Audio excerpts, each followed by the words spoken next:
오늘은 다니엘 거룩한 충격 그 두 번째 시간으로 예루살렘과 바벨론이라는 제목으로 우리 하나님 말씀 함께 나누도록 하겠습니다. 우리 지난 시간에 다니엘의 역사적인 배경 또 정황들을 우리가 다 다뤄봤는데 하나님을 섬기는 유다가 우상을 섬기는 이방 나라 바벨론에 의해서 포위를 당하고 또 유다의 왕족들과 귀족들의 자녀들이 바벨론으로 끌려가는 일이 발생했고, 또 가장 치욕적인 것은 이스라엘 백성들이 목숨보다 소중하게 여기는 성전이 정복돼서 회파되고, 또 성전의 그릇들이 모두 이방 신전의 마루둑이라는 우상 신전의 창고로 옮겨졌다 하는 것을 우리가 살폈습니다.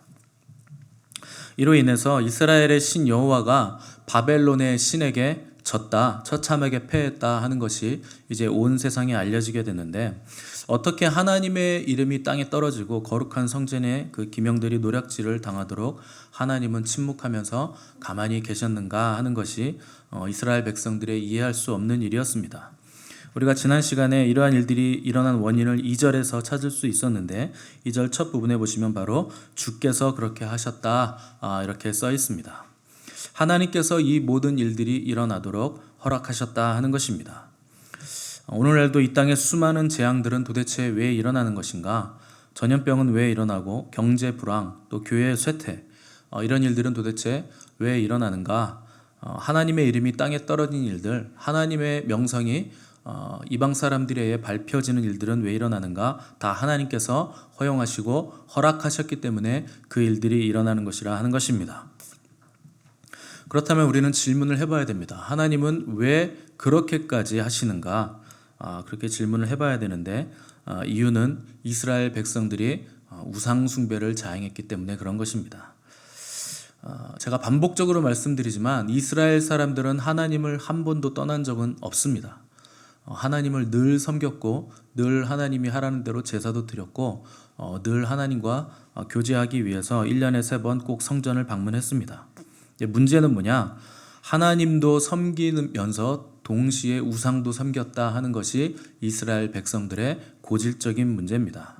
그래서 하나님은 그 문제 때문에 나라가 망하고 성전이 회파되고 하나님의 그릇들이 바벨론의 우상 신전 창고로 들어가는 것까지 감수하시면서 이스라엘 백성들을 고치시고 그들이 하나님께로 다시 돌아오기를 간절히 원하셨다 하는 것입니다. 오늘날도 마찬가지입니다. 우리의 고질적인 문제는 뭔가? 교회 안 나오는 것이 아니고, 하나님께 예배 안 드리는 것이 문제가 아니고, 하나님을 안 섬기는 게 문제가 아니고, 하나님도 섬기면서 내 욕망, 내 뜻, 내가 이루고 싶은 걸 내 마음대로 추구하면서 다니는 것이 우리의 고질적인 문제다 하는 것입니다. 이스라엘이 망하기까지 예레미야 선지자는 20년이 넘게 회개하라고 부르짖었습니다. 그런데 결국 이스라엘 백성들은 망했습니다. 우리 예레미야 5장 1절을 한번 읽어보겠습니다. 예레미야 5장 1절 시작. 너희는 예루살렘 거리로 빨리 다니며 정의를 행하며 진리를 구하는 자를 한 사람이라도 찾으면 내가 이 성을 용서하리라. 아멘. 예루살렘이 망한 또 다른 이유는 뭔가? 그 성 안에, 그렇게 많은 사람이 살고 있는 그 도성 안에 의인이 한 사람도 없었다 하는 것입니다. 여러분, 설마 그럴까 생각하시겠지만 이것이 현실입니다. 여러분, 이 도시 안에, 이 나라 안에 의인 한 사람 찾기가 매우 어렵다 하는 것이 우리의 현실입니다. 바벨론에 멸망할 당시 이스라엘 사람들은 전부 다 위선자였고, 장사하는 사람들은 저울을 속여서 가격을 다 속이는 사기꾼들로 가득 차 있었습니다. 하나님께서 보시기에 한마디로 이스라엘 안에는 정의나 의라고는 눈꼽만큼도 찾아볼 수가 없었기 때문에 예루살렘이 이런 수치를 당하게 된 것입니다. 아브라함도 소돔과 고모라가 멸망하기 전에 의인 10명을 찾으면 면제해 주겠다, 심판을 내리지 않겠다 하신 하나님의 음성을 들었으나 그 성 안에 의인 10명을 찾지 못해서 결국 소돔과 고모라는 멸망했습니다. 이로 보건대 세상이 유지되는 이유는 무엇인가? 의로운 사람들 때문에 세상이 망하지 않고 지금 유지가 되고 있다 하는 것입니다. 의인 한 사람만 있으면 예루살렘은 망하지 않았을 것이고, 한 사람의 의인의 무게가 얼만큼인가? 바로 예루살렘 성읍의 무게만큼 중요하다 하는 것입니다. 2절을 보시면 주께서 하나님의 전 그릇 얼마를 넘기셨다 이렇게 기록한 것을 우리가 볼 수 있는데, 하나님은 자비하시게도 모든 기물이 아니라 얼마만 넘기셨다 하는 것입니다. 이 얼마만 넘기셨다 하는 것은 하나님께서 완전히 회파되게 놔두지 않았다, 자비를 남겨두셨다 하는 것을 의미하고 암시해주고 있는 것입니다. 만약 하나님께서 여지를 두지 않으시고 아예 그냥 싹 쓸어버리시지 왜 여지를 남기시는가? 하나님께서 자비하시기 때문에 진노 중에도 긍휼을 베푸셨다 하는 것입니다. 만약에 하나님께서 자비를 베푸시지 않으셨다면 굳이 포로로 끌려가게 하지 않으시고 다 그냥 죽게 하셨을 것입니다. 그래서 노아 홍수 때처럼 전 인류를 홍수로 그냥 쓸어버리시거나 아니면 소돔과 고모라처럼 하늘에서 불이 떨어져서 도시 전체를 그냥 멸망시켜 버리셨을 것입니다. 그런데 하나님은 유대인들을 완전히 없앤 것이 아니라 바벨론의 포로로 끌려가는 정도로만 심판을 내리셨습니다. 이것이 하나님의 진노 중에 베푸신 긍휼입니다. 왜 하나님은 그렇게 하셨는가? 하나님은 항상 회복을 위해서 남은 자들을 남겨놓으시기 때문에 그렇습니다. 그것이 바로 이스라엘의 남은 자 사상이라 이렇게 우리가 얘기를 하고, 렘넌트라고 여러분 들어보셨는지 모르겠는데 남은 자들을 바로 렘넌트라고 부르는 겁니다. 항상 다시 회복시키실 그루터기들을 하나님께서 남겨놓으시기 위해 항상 남은 자들을 남기십니다. 엘리야 때도 하나님 앞에서 다 배반하고 나만 남았다고 엘리야가 했을 때 하나님이 내가 나를 위하여 바알에게 무릎 꿇지 아니한 사람 7,000명을 남겨두었다 이렇게 말씀하셨습니다. 여러분, 이 마지막 때에도 하나님의 남은 자들이 있는 것입니다. 그들이 거룩한 자들이요, 또 하나님의 계명과 예수의 믿음을 지키는 자들이요, 어린 양이 어디로 이끌든지 따르는 자들이 바로 남은 자들입니다. 지금은 그들이 누구인지 드러나지 않지만 때가 되면 하나님께서 이들을 훈련시키셔서 드러나게 하시고 그들을 세워주실 것입니다. 1절을 보시면 두 개의 도시가 지금 등장하는 것을 볼 수 있습니다. 하나는 세상 나라의 전형인 바벨론이라는 도시가 있고, 또 하나는 하나님 나라의 전형인 예루살렘이라는 도시가 두 개가 대립구도로 등장하는 것을 볼 수 있습니다. 예루살렘은 하나님의 도성이고 바벨론은 사탄의 도성입니다. 이 두 도성의 대립이 언제까지 이어지는가? 요한계시록까지 계속해서 이 바벨론과 예루살렘이 등장하며 대립이 이어지게 됩니다. 그래서 계시록에 가시면 바벨론 음녀라는 교회가 나오는데, 이 교회는 처음에는 예수님의 신부 교회였다가 적그리스도와 연합하여 미혹된 혼탁한 교회를 바벨론 교회라 하는 것입니다. 이 바벨론이라는 단어, 바벨 자체가 혼돈이라는 뜻입니다. 그래서 기름이 섞이다, 기름이 넘치다, 혼합되다 라는 뜻입니다. 그래서 이 바벨론 교회는 이 고대 시대부터 계시록 시대까지 성도들을 미혹하고 혼탁하게 만드는 사탄의 교회다 하는 것을 우리가 반드시 아셔야 됩니다. 2절 보시면 이 바벨론이 어디에 있는가? 신할에 있다고 했는데, 여러분 창세기에서 신할 평지에서 하나님을 대적하여 쌓아 올린 탑, 그 바벨탑을 여러분 기억하실 겁니다. 그 땅이 바로 바벨론이 있는 땅이고 바벨탑을 쌓았던 땅입니다.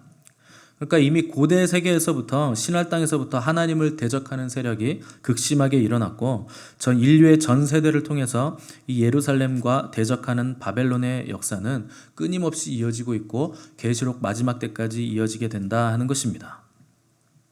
이 전쟁은 그리스도와 적그리스도 사이의 전쟁이고, 교회와 세상 사이의 전쟁이고, 또 하나님과 사탄 사이의 전쟁입니다. 그러나 이 전쟁이 대등한 전쟁은 절대 아니고 하나님께서 허용하시고 허락하시기 때문에 일어나는 전쟁이지, 절대 사탄이 하나님을 능가하거나 하나님을 이길 수 있는 전쟁이 절대 아닙니다. 이미 승패는 창세기 3장에서부터 여자의 후손이 네 머리를 박살낼 것이다 하는 것으로 결론이 난 전쟁입니다.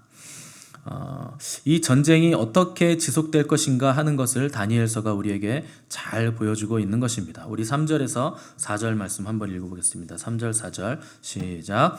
왕이 환관장 아스브나스에게 말하여 이스라엘 자손 중에서 왕족과 귀족 몇 사람 곧 흠이 없고 용모가 아름다우며 모든 지혜를 통찰하며 지식에 통달하며 학문에 익숙하여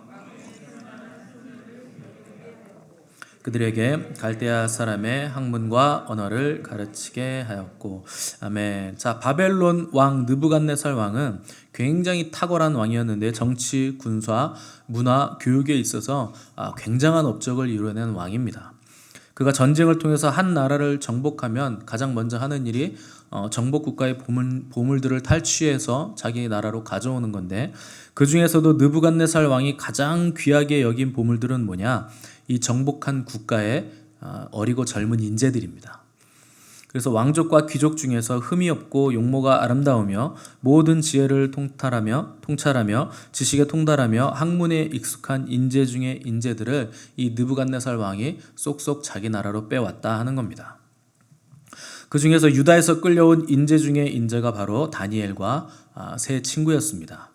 이 다니엘과 세 친구는요, 바벨론이 치밀하게 준비한 인재 양성 아카데미, 여기에 장학생으로 말하자면 끌려온 것입니다. 이 바벨론 아카데미에서 인재를 뽑는 기준을 보시면 굉장히 까다롭다는 것을 우리가 알 수 있는데, 4절 보시면 흠이 없고 용모가 아름답다 하는 말을 볼 수 있습니다. 이 말은 육체적으로 굉장히 건강하고 외모가 탁월했다 하는 뜻입니다. 그러니까 일단 잘생겨야 됩니다. 그리고 키도 커야 됩니다. 에디슨이 이런 말을 했습니다. 위대한 사상은 근육에서 나온다. 여러분, 건강하지 않으면 생각을 못하는 겁니다. 몸이 비실비실 해보세요. 무슨 생각을 하겠습니까? 이놈의 몸땡이 오늘도 아프네 이러면서 신세 한탄만 하면서 누워있는 것이 아픈 사람들, 몸이 약한 사람들의 특징이죠. 그러니까 건강해야 공부도 할 수 있는 것이고, 건강해야 머리도 팩팩 돌아가면서 사고를 할 수 있는 것이지. 그래서 에디슨이 발명왕이 그렇게 얘기를 한 겁니다. 위대한 사상은 어디에서 나오는가? 근육에서 나온다. 여러분, 근육량을 늘리셔야 됩니다. 그게 똑똑해지는 비결입니다. 자, 다음으로 또 조건이 뭔가? 모든 지식에 통달하며 학문에 익숙했다 하는 겁니다. 이거는요, 단순히 머리가 좋거나 공부를 잘했다는 정도 수준이 아니라 하나를 가르쳐주면 열을 아는 정도의 학습 능력을 의미하는 겁니다. 이렇게 뛰어난 소년들, 잘생기고 건강하고 체격 좋고 머리 좋고 천재적인 지능을 가진 소년들만 이 느부갓네살 왕이 한 국가에서 자기네 나라로 뽑아서 데려왔다 하는 것입니다. 그러니까 이 느부갓네살 왕이 얼마나 뛰어난 왕이었던지 유다 왕국에서도 귀족 자제나 왕족의 자녀라고 해서 아무나 데려온 게 아닙니다. 10개를 가르쳐두는데 하나밖에 모르는 애들은 그냥 버려두고 온 겁니다. 너는 안 되겠다. 그래서 버려두는 겁니다. 그만큼 촘촘하게 인재를 선발해서 데려와서 바벨론의 학문과 언어로 훈련시킨 것인데, 여기에는 두 가지의 목적이 있습니다. 첫째, 이 전 세계 인재들을 뽑아와서 바벨론의 핵심 인물들, 그러니까 왕의 옆에서 왕의 자문 역할을 해주는 싱크탱크들로 이들을 교육시켜서 만드는 것이고, 또 한 가지는 바벨론적인 사고방식으로 무정한 인재들을 자기들이 정복국한 자기들 나라로 국가로 다시 보내서 신바벨론 정치 세력의 핵심 인재들로 총독으로 만들어 세우겠다 하는 것이 느부갓네살의 계획입니다. 이 나라에 끌려온 다른 왕족과 귀족의 자녀들은 바벨론 시스템 안으로 급속하게 휩쓸려 들어갔고, 또 바벨론 아카데미 교육을 받으면서 그 나라의 문화를 전부 다 받아들이게 됐는데, 이 느부갓네살 왕이 굉장히 똑똑한 왕인 게, 이 선발돼서 포로로 끌려온 소년들은 수용소에 가두거나 고문이나 박해를 가하지 않았습니다. 오히려 굉장히 세련된 방식으로 이들의 마음을 얻고 조종했는데, 왕과 함께 왕궁에 거할 수 있는 특전을 준 것입니다. 그리고 소년들이 거기서 바벨론 제국의 귀족 계층들하고 같이 공부했고, 또 세계 각국에서 모여든 내노라 하는 인재들과 함께 공부하고 경쟁하면서 정식 교육을 함께 받은 것입니다. 또한 이 소년들은 바벨론에서 누릴 수 있는 모든 혜택을 누리면서 이 왕궁의 호화로운 삶을 살 수 있는 혜택을 받았는데, 이것들을 왜 느부갓네살이 다 허락해 줬는가? 이 소년들이 자기 나라의 영적인 유산들을 완벽하게 끊어버려야 되기 때문에 이렇게 호의를 베푼 것입니다. 특별히 유대 왕국에서 끌려왔던 이 천재적인 소년들은 유대인들은 종교적이잖아요. 그래서 하나님의 율법, 예배, 기도, 음식 규정, 하나님의 계명들을 지키는 삶으로부터 이들을 바벨론식 삶으로 이탈시키는 것에 이 느부갓네살 왕의 목적이 있었다 하는 것입니다. 여러분, 이것이 느부갓네살 왕의 목적이기도 하지만 또한 마귀의 목적입니다. 하나님의 계명으로부터 이탈시키고 하나님을 섬기는 삶으로부터 바벨론, 세상 제국, 마귀를 섬기는 삶으로 이들을 이탈시키려 하는 것이 바로 이들의 목적이라 하는 것입니다.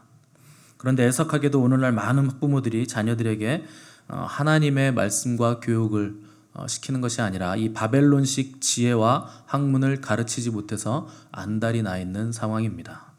어떻게든 우리 아들, 우리 딸 좋은 학교 보내고 싶고 좋은 학군에서 살고 싶고 좋은 직장 갔으면 좋겠고 좋은 집, 좋은 차 탔으면 좋겠다 이런 열망은 강한데 정작 자녀들에게 믿음이 있는지 우리 자녀가 주님을 경외하는 법을 아는지 그리고 주님을 예배하는 법을 아는지는 궁금해하지 않는다 하는 것입니다. 되게 자녀들을 신앙으로 교육하지 않는 부모들이 하는 말씀들이 있어요. 그냥 저는 기도할 뿐이에요. 이런 말씀들을 하십니다. 기도하는 거 좋습니다. 그런데 여러분 기도하셨으면 움직이셔야죠. 신앙 교육은 어떻게 하는 건가? 부모들이 모범을 보여서 하면 그냥 되는 겁니다. 신앙 교육을 앉혀놓고 뭐 이렇게 가르친다고 되는 것이 아니고 여러분은 자녀들이 책을 많이 읽기를 원하시면요. 어려서부터 부모들이 TV를 켜놓는 게 아니라 책을 보는 모습을 보이면 그냥 교육이 되게 돼 있습니다. 그냥 자동 되는 겁니다. 내 자녀가 기도의 사람이 되기를 원하시면 부모들이 기도의 사람이 되시면 됩니다. 자녀들이 사이가 좋기를 바라시면 부모가 사이가 좋으면 되는 것이고 자녀들이 진정한 예배자가 되기를 원하신다면 부모가 진정한 예배자가 되시면 그냥 자동적으로 되는 겁니다. 여러분 목사도 마찬가지입니다. 성도들이 정결하고 거룩하기 원한다면 목사가 정결하고 거룩하면 되는 겁니다. 먼저 본을 보이면 성도들은 목사 그 영적인 결을 그대로 따라오게 돼 있습니다. 목사가 먼저 거룩해야지 뭐 목사가 너네 왜 안 거룩해 이렇게 하면서 자기들은 엄한 짓 하고 다니면 성도들도 목사하고 똑같이 가는 것이 바로 영적인 원리입니다. 가정에서도 마찬가지입니다. 부모가 어떠한가가 그 자녀가 어떠한가를 그대로 담게 돼 있고 보여주는 것입니다. 가끔 말씀드리죠. 엄마 소도 얼룩소 누굴 닮습니까? 엄마 닮는 거예요. 내가 낳은 애인데 왜 저러지? 그런 말씀 하지 마십시오. 그럼 걔가 뭐 옆집 아저씨를 닮겠습니까? 우리 5절에서 7절 한번 읽어보겠습니다. 5절에서 7절 시작. 또 왕이 지정하여 그들에게 왕의 음식과 그가 마시는 포도주에서 날마다 쓸 것을 주어 3년을 기르게 하였으니 그 후에 그들은 왕 앞에 서게 될 것이더라. 그들 가운데는 유다 자손 곧 다니엘과 하나냐와 미사엘과 아사랴가 있었더니 환관장이 그들의 이름을 고쳐 다니엘은 벨드사살이라 하고 하나냐는 사드락이라 하고 미사엘은 메삭이라 하고 아벳느고라 하였더라. 아멘. 자, 이 바벨론 아카데미 정규 교육 과정이 3년인데요. 이 기간 동안 느부갓네살 왕은 이 점령국의 인재들에게 자신이 먹는 음식과 똑같은 음식을 먹을 수 있는 특권을 베풀어 준 것입니다. 여러분 이건 대단한 겁니다. 이 끌려온 포로들에게 바벨론이 얼마나 위대하며 관대한 제국인지 그리고 이 제국의 엘리트 인재로 선택된 너희들이 얼마나 축복된 존재들로 선발된 것인지를 이 음식을 통해서 간접적으로 전달하는 메시지입니다. 또한 바벨론 포로들의 이름을 바벨론식으로 이름을 다 바꿨는데 우리 일제강점기에 우리 다 창씨 개명을 했었잖아요. 마치 그런 것처럼 바벨론식 이름을 주는 겁니다. 이 이름이라는 것이 굉장한 뜻을 가지고 있는 것이거든요. 이 유대민족의 아이에게 이름을 줄 때는 그 아이의 운명과 인생을 주는 겁니다. 근데 그 아이를 향한 부모의 바람과 기도를 주는 것이 그의 이름인데 이 바벨론이 유대인들의 이름을 바꾼다 하는 것은 그들의 민족적인 정체성을 다 지워버리는 것이고 그들에게 바벨론의 운명을 새롭게 준다 하는 것이 이름을 바꾸는 것입니다. 다니엘의 이름은 평생 하나님이 이 아이를 판단해 주시옵소서 하는 뜻이고 하나냐라는 이름은 하나님은 이 아이에게 평생 은혜를 베풀어 주시옵소서. 또 미사엘은 하나님과 같은 분이 누구신가? 아사랴는 하나님은 나의 도움이시라 하는 뜻입니다. 근데 이런 하나님의 이름을 가진 사람들에게 이 느부갓네살 왕이 바벨론식 이름을 짓게 했는데 바벨론의 이름에는 누구의 어느 신의 이름이 들어가 있었을까요? 당연히 바벨론 신의 이름이 들어가 있는 것입니다. 유대인들의 이름에 하나님, 여호와 계속 들어가 있듯이 바벨론식 이름에는 이 바벨론의 신들의 이름이 다 들어가 있는 것입니다. 굉장히 치욕적인 일인데, 여러분들이 어떤 나라의 비자를 받을 때 만약에 그 나라에서 조건으로 내건 게 우리나라 신들의 이름이 들어가도록 이름을 하나 지어서 그 이름을 써라 하시면 여러분 어떻겠습니까? 불교 국가에 갈 때는 가명을 써야 되는데 최붓다 뭐 이렇게 쓰는 겁니다. 이름에. 이슬람 쪽에 갈 때는 김알라 뭐 이렇게 쓰라는 거죠. 박마호멧 뭐 이렇게 쓰는 겁니다. 굉장히 비참한 기분이 들 정도의 치욕적인 일이 바로 이름을 바꾸는 겁니다. 이게 종교적이기 때문에 치욕을 받는다 하는 것입니다. 그런데 놀랍게도 다니엘과 세 친구는 이 바벨론식 문화에 순응해 가는 과정을 거부하지 않고 다 받아들입니다. 바벨론식 이름도 받고 바벨론식 학문과 언어를 배우는 것도 다 순응하고 열심히 공부합니다. 왜 그런가? 그 정도는 바벨론 땅에서 살아가기 위해서 가져야 하는 주민등록증 정도로 생각을 한 것입니다.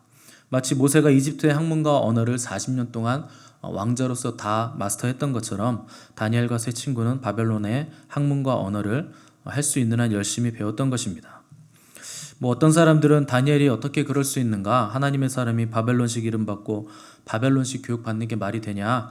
이렇게 열을 낼지도 모르겠는데 그렇지 않습니다. 이미 예레미야가 하나님의 말씀을 받아서 편지를 보내기를 너희들 바벨론에서 집 짓고 거기 정착해서 살면서 그 땅의 주민이 되어야 된다. 너희가 70년 동안 돌아오지 못하기 때문에 거기서 기반을 다져야 된다. 이렇게 편지를 보냈기 때문에 그런 것입니다. 그리고 다니엘과 세 친구들에게는 바벨론이 포로로 끌려간 적국이 아니라 그들의 사명을 감당하는 선교지요 사명의 땅이었기 때문에 그 땅의 문화를 다 흡수를 한 것입니다.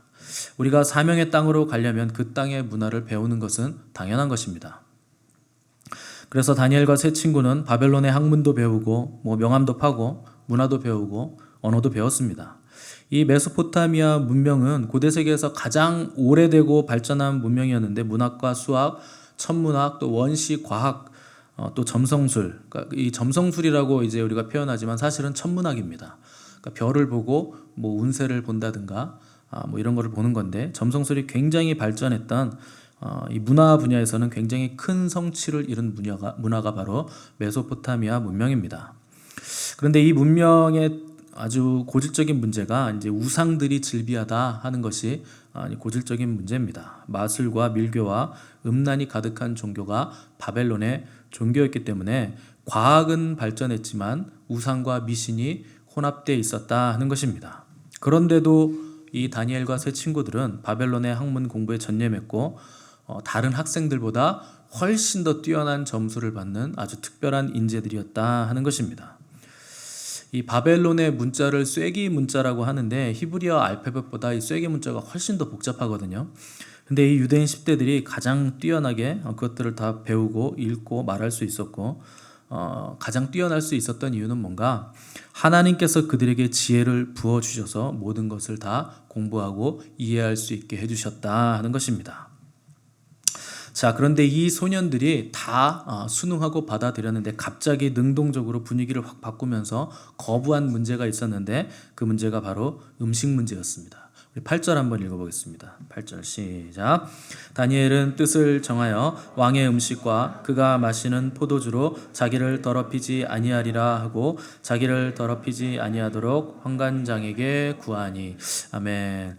자, 왜 갑자기 음식을 거부했는가? 이 음식 문제가 우리가 생각하는 것처럼 그렇게 사소한 문제가 아닙니다. 어떻게 보면 왕의 음식을 먹는다 하는 것은 대단한 영광이죠. 여러분들에게 전화가 왔는데 대통령에게 전화가 와서 죄송한데 내일부터 이제 저랑 같이 아침 저녁으로 함께 식사 같이 하면서 국정 운영하는데 좀 조언을 좀 해주세요. 기도하면서 조언을 좀 해주십시오. 이렇게 하면 여러분 이게 무슨 문제가 되겠습니까? 가문의 영광이죠.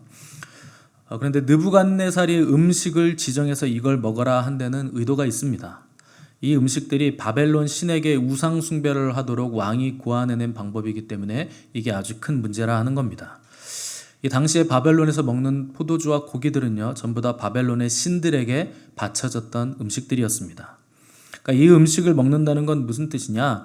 내가 바벨론 신을 인정하고 숭배하고 그 신의 길을 내가 받아서 느부갓네살 왕이 이룬 저 놀라운 업적을 나도 그 업적을 이룰 수 있는 기운을 바벨론 신에게 받겠다 하는 일종의 성만찬적인 의미를 가지고 있는 신앙 고백 행위였다 하는 것입니다. 만약 신약 시대였다면 바울의 말처럼 우상은 존재하지 않는 것이기 때문에 또 하나님이 지으신 모든 것이 선하기 때문에 다른 사람이 시험에 걸려 넘어지지 않는 한 음식 먹어도 상관없습니다. 근데 이때는 구약 시대이기 때문에 율법에서 정한 음식 규정이 있거든요. 그러니까 예수님이 오시기 전까지는 이 규정을 유대인들은 지켜야 됐습니다. 그래서 반드시 이 이제 코셔라고 하는데 이 음식 규정, 코셔 규정을 이 다니엘은 지켜야 됐습니다. 그러니까 느부갓네살이 아주 사소해 보이는 문제로부터 밥상부터 서서히 바꿔 나감으로써 먹든지 마시든지 다 바벨론의 신을 위해서 살도록 정교한 시스템을 딱 구축해 놓고서 이 정복국가의 포로들을 서서히 바벨론화 시켜 나가기 위해서 우상 제물을 먹게 했다 하는 것입니다. 야, 어떻게 우리가 이 바벨론 제국의 왕과 같은 음식을 먹나? 왕의 음식을 같이 먹고 왕의 눈에 들 수만 있다면 이보다 더 좋은 일이 어디 있겠습니까? 그냥 출세길이 고속도로가 그냥 쫙 열리면서 보장이 되는 것인데, 그런데 그것이 바로 다니엘과 세 친구에게는 가장 걸리는 문제였다 하는 것입니다. 여러분, 세상 사람들은 아무렇지도 않게 생각하고 아무렇지도 않게 말하면서 아무렇지도 않게 행하는 그 일이 우리에게는 심각한 문제들입니다. 그래서 여러분, 세상 사람들의 말에 혹해서 그들이 가는 길로 휩쓸려 가면 안 되는 것입니다.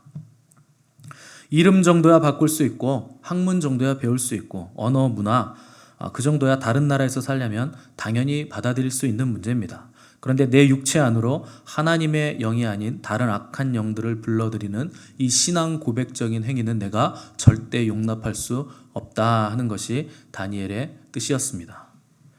배가 물 위에 떠 있는 것까진 괜찮은데 파도가 물 안까지, 물이 배 안으로 들어오는 것은 안 된다 하는 것입니다. 루터가 이런 말을 했습니다. 새가 머리 위에서 날아가는 것은 내 책임이 아니다. 그런데 그 새가 내 머리 위에 둥지를 트는 것은 내 책임이다. 그건 안 되는 것입니다. 고린도전서 6장 19절 20절 말씀 우리 함께 읽겠습니다. 고린도전서 6장 19절 20절 시작. 너희 몸은 너희가 하나님께로부터 받은 바 너희 가운데 계신 성령의 전인 줄을 알지 못하겠느냐? 너희는 너희 자신의 것이 아니라 값으로 산 것이 되었으니 그런즉 너희 몸으로. 여러분, 영과 몸이요 떨어져 있는 것이 절대 아닙니다. 여러분들이 몸이 움직이면 영도 같이 가는 것이고, 그래서 어떤 분들은 뭐 마음이 자꾸 중요하다고 말씀하시는데 마음이 뭐가 중요합니까? 몸이 움직여야죠. 진심은 전혀 중요한 게 아닙니다. 물론 진심이 있어야죠. 근데 하나님을 섬길 때는 뭘 드릴까요? 너희 몸을 하나님이 기뻐하시는 거룩한 산 제사로 드리라. 마음을 드리거나 진심을 드리는 것이 아니라 몸을 드리는 것입니다. 그것이 정말 하나님께 드리는 것이라 하는 것입니다. 저는 몰랐는데 아침에 여러분들이 뭐 왁자지껄하게 떠드셨던 사건이 어제 이태원에서 압사 사고가 있었다고 하더라고요.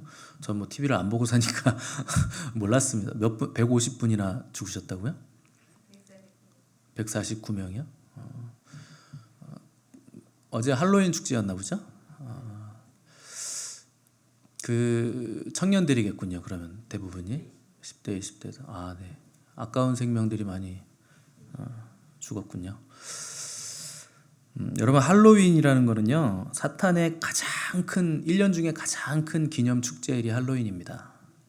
여러분, 그 영적으로 잘 모르실 텐데 사탄이 가장 크게 왕성하게 기뻐하고 활동하는 그 악한 영들의 축제가 바로 할로윈 데이입니다. 이게 우리나라에서는 원래 없었어요. 근데 몇 년 전부터 어느 순간 이걸 수입해가지고 들어와가지고, 물론 경제적인 어떤 이윤이 작용을 했겠죠. 근데 이 사탄에게 우리의 영을 완전히 활짝 열어놓고서 그 수많은 영들이 우리 몸 안으로 들어와서 자리 잡게 만드는 것이 바로 이 할로윈 축제에 참여하는 것입니다. 여러분, 그 분장하는 거 보십시오. 하나님의 영이겠습니까? 악한 영이겠습니까? 할로윈이. 안타까운 일입니다. 아무것도 모르기 때문에, 영적인 것을 모르기 때문에 우리 10대, 20대 청년과 청소년들이 그런 파티를 즐기다가 그런 봉변을 당하게 된 것입니다. 그것이 마귀가 하는 일입니다. 도적이 오는 것은 죽이고 멸망시키기 위해서, 죽이려고 하기 위해서 오는 것이기 때문에 여러분 절대 청년 청소년 여러분들은 그런 파티, 그런 문화에 동조하셔도 안 되고 거기에 마음을 여셔도 안 됩니다. 악한 영들이 그냥 무조건 밀고 들어오는 것이 바로 그 할로윈 파티이기 때문에 그렇습니다. 특별히 여러분 육체와 영이 떨어져 있는 것이 아니기 때문에 내가 어디에 있느냐가 내 영혼을 결정짓는 것입니다. 이 마지막 때로 갈수록 내가 어디에 서 있느냐가 굉장히 중요한 것이거든요. 또 먹는 것도 그냥 먹는 게 아니라 먹는 것 자체가 예배하는 것입니다. 그래서 예수님께서도 내 살을 먹고 내 피를 마셔라 이렇게 말씀을 한 것입니다. 그러니까 성만찬은 우리 신앙인들의 신앙 고백적인 행위입니다. 예수님을 내 주인으로 인정하고 나의 구주로 선포하는 고백 행위가 바로 먹고 마시는 행위입니다. 그런데 우상에게 바쳐졌던 바벨론의 식탁을 먹는다 하는 것은 이 당시로서는 바벨론의 신들을 나의 신으로 먹고 마시는 신앙 고백적인 행위라 하는 것입니다. 이건 완전히 다른 문제입니다. 그래서 다니엘과 세 친구가 그것을 거부하기로 결단했던 것입니다.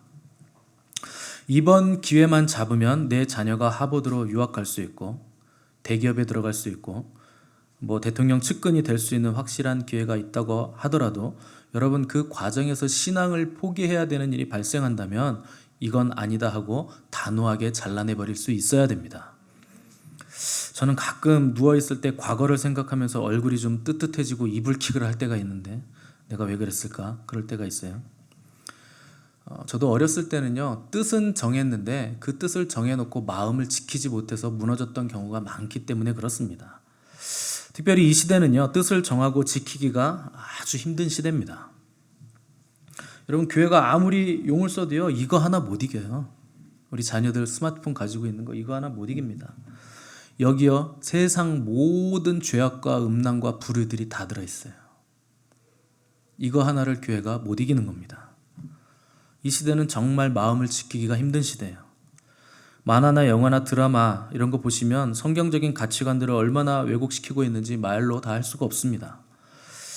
동성애 아름다운 것처럼 포장하고 선천적인 것처럼 주장하고 결혼도 이제는 남자와 남자가 하고 여자와 여자가 하는 걸 넘어서서 이제는 두 남자와 한 여자가 결혼하기도 하고 한 남자와 두 여자가 결혼하기도 하고 해외에서는 성인 남자 40이 넘은 것 같던데 50 가까이 된 분이 7살짜리 여자아이와 결혼하기도 합니다.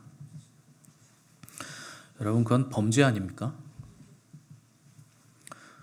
지금 어디까지 갔느냐? 이제 사람이 개하고도 결혼합니다.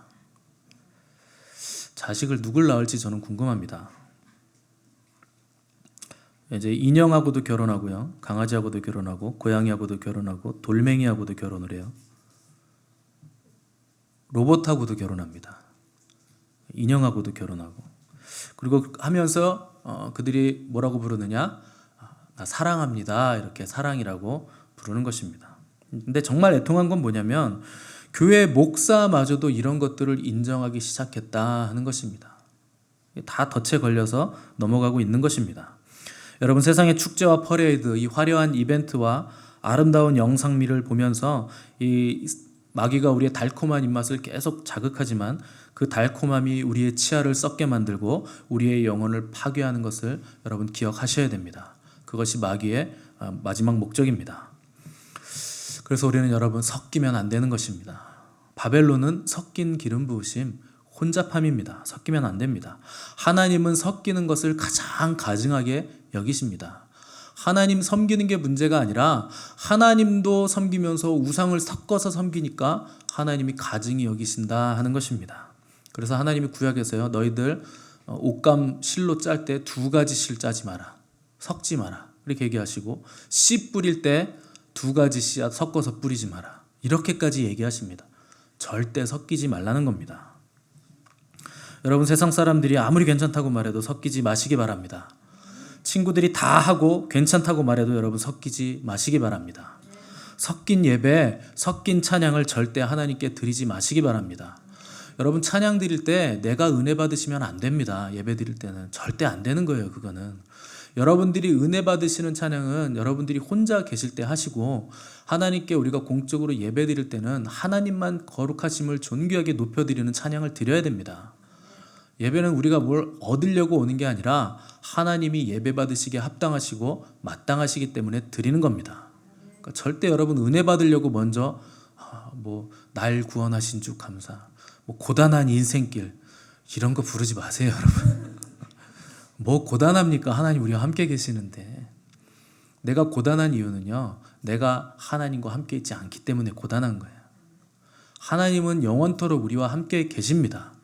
근데 우리의 기도는 뭔 줄 아세요? 하나님 나와 함께 해주세요. 하나님 나 좀 끌어주세요.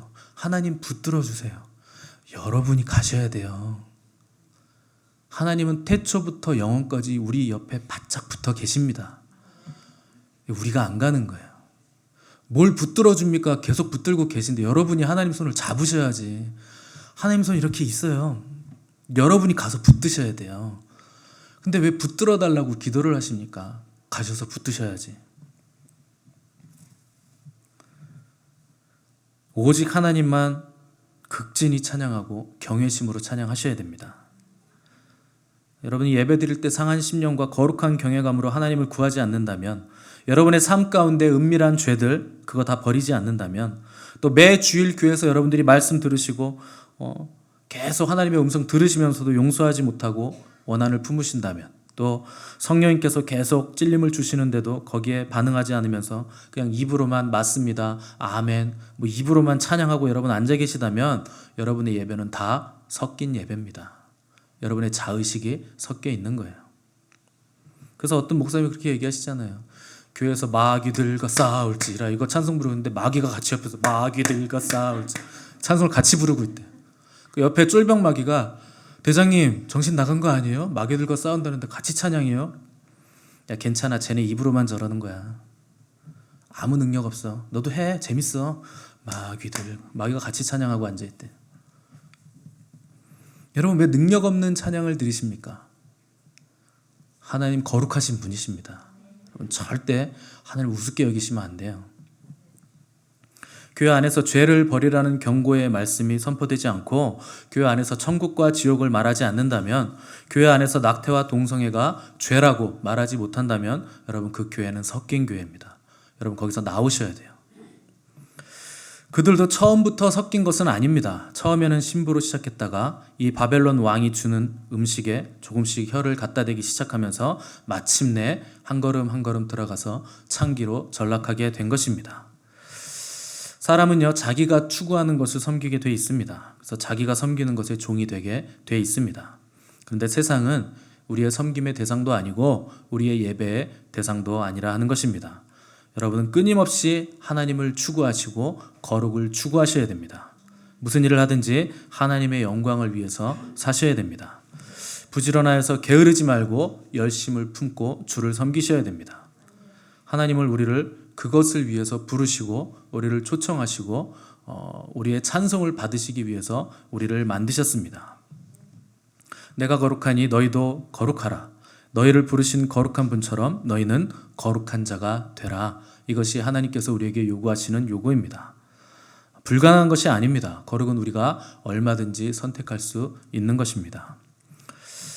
여러분 뜻을 정하시고 그것을 지키는 삶을 사시기 바랍니다. 다니엘은 뜻을 정하여 자기를 더럽히지 않겠다고 다짐했고 그것을 삶으로 살아냈습니다. 더 이상 말만 하지 마시고, 여러분 듣기만 하지 마시고, 다짐만 하지 마시고, 감동만 받지 마시고 여러분 삶을 그렇게 살아내시기 바랍니다. 또한 무릇 지킬 만한 것보다 여러분들의 마음을 지키셔야 됩니다. 생명의 근원이 마음에서 나기 때문에 그렇습니다. 우리의 마음은요, 힘을 써서 지켜야 되는 거예요. 여러분 마음을 방치해 둬보세요. 가만히 한번 놔둬보십시오. 마음이 어떤 일을 하든지 여기저기 떠다니면서 판단하고요, 정죄하고요, 욕망의 파도에 휩쓸려서 어디까지 떠내려가는가? 결국 마음이 지옥까지 떠내려갑니다. 마음은 그렇게 떠다니는 거예요. 그래서 무릇 지킬 만한 것보다 더욱 힘써서 너의 마음을 지켜라. 하나님께서 이렇게 말씀하신 것입니다. 여러분 뜻을 정하시기 바랍니다. 특별히 우리 청소년과 청년 여러분, 여러분들은 뜻을 정하셔야 됩니다. 여러분의 시대, 여러분이 지금 사는 이 시대는요, 이 청소년과 청년 여러분들이 지키기가, 마음을 지키기가, 또 거룩하고 정결하기가 너무나 어려운 시대입니다. 여러분, 뜻을 정하셔야 돼요. 나는 내 눈을 음란한 데는 열지 않겠다. 내 발을 거룩하지 않은 곳에는 절대로 들여놓지 않겠다. 내 손으로 하나님 앞에서 떳떳하지 못한 일은 절대 내가 하지 않겠다. 나는 늘 하나님 앞에 서 있을 것이고 새벽을 깨울 것이고 하나님께 시간을 드리고 오직 그분만을 섬길 것이다. 여러분, 이런 결단이 있으셔야 됩니다. 왜 남들 하는 것처럼 자꾸 살려고 합니까? 왜 그냥 교회만 나오는 신앙인들을 보면서 저렇게 해도 괜찮구나 위로받으면서 그냥 남들처럼 대충대충 신앙생활 하려고 하십니까? 여러분, 그 사람이요, 우리 영혼 책임져 주지 않습니다. 남은 남이에요. 구원은 하나님과 나의 관계예요. 내가 하나님을 얼마나 아느냐에 따라서 우리가 영생이 있느냐 없느냐가 결정이 되는 것입니다. 무슨 대단한 일을 하라는 것이 아닙니다. 우리가 주님과의 사랑의 관계 안으로 들어가는 것이 우리의 인생에 있어서 가장 중요한 일이라 하는 것입니다. 여러분, 하나님과의 지속적이고 친밀한 그 관계 안으로 들어가시기 바랍니다. 모든 것을 사로잡아 우리 구주 예수 그리스도께 복종시키시기 바랍니다. 그것이 바로 거룩한 삶입니다. 더 이상 자거나 졸지 마시고 이제 깨어나시기 바랍니다. 생각지도 않은 때에, 다 졸며 자고 있을 때에, 또 모두가 평안하다, 안전하다 할 그때에 신랑 되신 우리 주님께서 도적처럼 우리에게 임하실 것입니다. 그때 우리는 깨어 있어서 신랑이 오는도다 외칠 수 있는 파수꾼의 역할을 감당하는 저와 여러분, 또한 우리 미션처치 교회가 되시기를 간절히 바랍니다.